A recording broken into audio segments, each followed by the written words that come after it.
ಮೀಸಲಾತಿ ಜಾರಿಗೊಳಿಸಿ ಅಂತ ಹೇಳಿ ಪಟ್ಟು ಹಿಡಿದಿದ್ದಾರೆ. ಈಗಾಗಲೇ ಹೋರಾಟಕ್ಕೆ ಕೂಡ ಕರೆ ಕೊಟ್ಟಿದ್ದಾರೆ. ಈಗ ಮುಖ್ಯಮಂತ್ರಿಗಳ ನೆಕ್ಸ್ಟ್ ಕ್ಯಾಬಿನೆಟ್ಗೆ ತಗೊಬರ್ತೀವಿ ಮತ್ತೆ ಚರ್ಚೆ ಮಾಡೋಣ ಅಂತ ಹೇಳಿದ್ದಾರೆ. ತಮ್ಮ ಅಭಿಪ್ರಾಯ ಅಂತ? ಇಲ್ಲ, ಕ್ಯಾಬಿನೆಟ್ಗೆ ಚರ್ಚೆ ಆಗುತ್ತೆ. ಕ್ಯಾಬಿನೆಟ್ ಏನು ತೀರ್ಮಾನ ತಗೊಳ್ತಾರೆ ಅದನ್ನು ಕಾದು ನೋಡೋಣ. ಸರ್, ಪ್ರತಿ ಬಾರಿ ಅಧಿವೇಶನ ಕರೆಯೋಕ್ಕೂ ಮೊದಲು ಸರ್ಕಾರದ ನಾಯಕರಿಂದ ಒಗ್ಗಟ್ಟಿನ ಮಂತ್ರ ನಡೀತಾ ಇರೋಂಥದ್ದು. ಈ ಒಂದೆರಡು ಎಕ್ಸಾಂಪಲ್ ಅಂದರೆ, ಒಂದು ಅಧಿವೇಶನಕ್ಕೆ ಮೊದಲು ಬ್ರೇಕ್ಫಾಸ್ಟ್ ಮೀಟಿಂಗ್ ಆಯಿತು. ಈ ಸರಿ CM ರವರ ಖಾತೆಯಿಂದ ನಾನು DK ರವರು ಹಾಲು ಜೇನು ಇದ್ದಂಗೆ ಇದ್ದೀವಿ ಅಂತಾರೆ.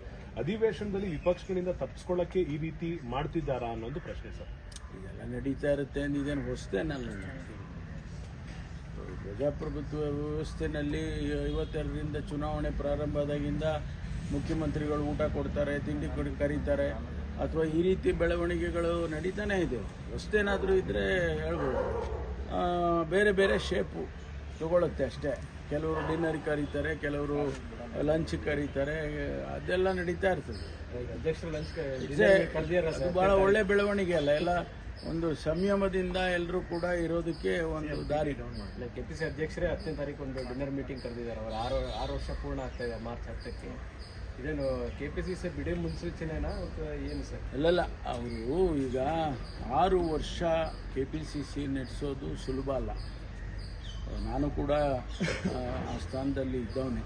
ಆದರೆ ಅಷ್ಟು ಸುದೀರ್ಘವಾಗಿ ಅವರು ನಡೆಸಿದ್ದಾರೆ. ಅದಕ್ಕೆ ಒಂದು ಸಂತೋಷದಿಂದ ನಾವು ನೋಡಪ್ಪ ನೀವೆಲ್ಲ ಸಹಕಾರ ಮಾಡಿದ್ರಿ, ಅದಕ್ಕಾಗಿ ನಾನು ನಡೆಸೋಕ್ಕಾಯ್ತು ಅಂತೇಳಿ ಒಂದು ಊಟಕ್ಕೆ ಕರೆಯೋದು ಕೂಡ ನನ್ನ ದೃಷ್ಟಿಯಲ್ಲಿ ಏನು ತಪ್ಪೇನಿಲ್ಲ.